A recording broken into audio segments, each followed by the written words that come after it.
Temos o hábito de falar bem de uma pessoa, sim. Quando a pessoa está presente, quando a pessoa está ali, a gente fala bem da pessoa.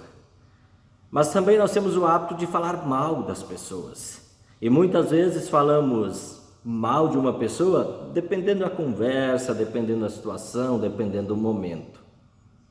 Você tem falado bem de Deus? É isso mesmo. Você tem falado bem a respeito de Deus? O apóstolo Pedro, na primeira carta, 1 Pedro, capítulo 1, versículo 3, ele registrou as seguintes palavras: Louvemos ao Deus e Pai do nosso Senhor Jesus Cristo. Essa expressão louvemos, bendito, ela vem do verbo grego eulogen. A expressão que aparece aqui é eulogetos.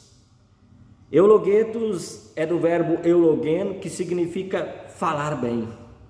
O apóstolo Pedro, ele está falando para os cristãos que, conforme o versículo 1 e 2, eram como sementes de Deus espalhado pelo Império Romano, mas esses cristãos, eles estavam vivendo dias de muita tribulação, esses cristãos estavam vivendo dias de muita perseguição para a sua fé.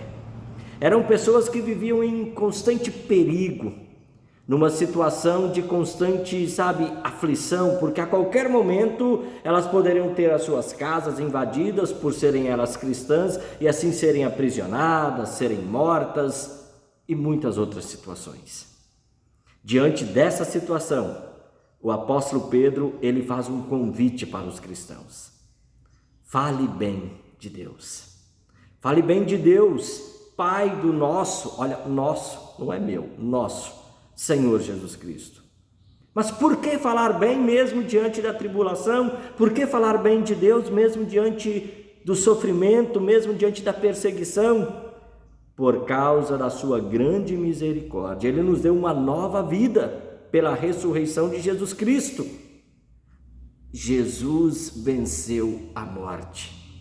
Jesus ressuscitou. Jesus é vitorioso. E essa vitória, como bem escreve o apóstolo Paulo, lá na primeira carta aos Coríntios, assim como Jesus ressuscitou, nós também iremos ressuscitar. E é por causa dessa vitória de Jesus, da ressurreição de Jesus, por causa dessa grande misericórdia, que Deus em Jesus nos deu essa nova vida. Ele segue, o nosso coração está cheio de uma esperança viva. A esperança não é a última que morre. A esperança nunca morre, porque a esperança é Jesus. A esperança viva é Jesus. E essa esperança viva, que é o Jesus vencedor, está em nós, por causa da grande misericórdia do nosso Deus, que nos trouxe a fé como presente, mediante a sua palavra, que nos mantém na fé verdadeira, mediante a sua palavra. O nosso coração está cheio de uma esperança viva. Fale bem de Deus, independente da situação na qual você esteja vivendo, independente da circunstância na qual você neste momento está enfrentando. Fale sempre bem de Deus. Louvemos ao Deus e Pai do nosso Senhor Jesus Cristo. Um forte abraço, até uma próxima oportunidade. Tchau, tchau.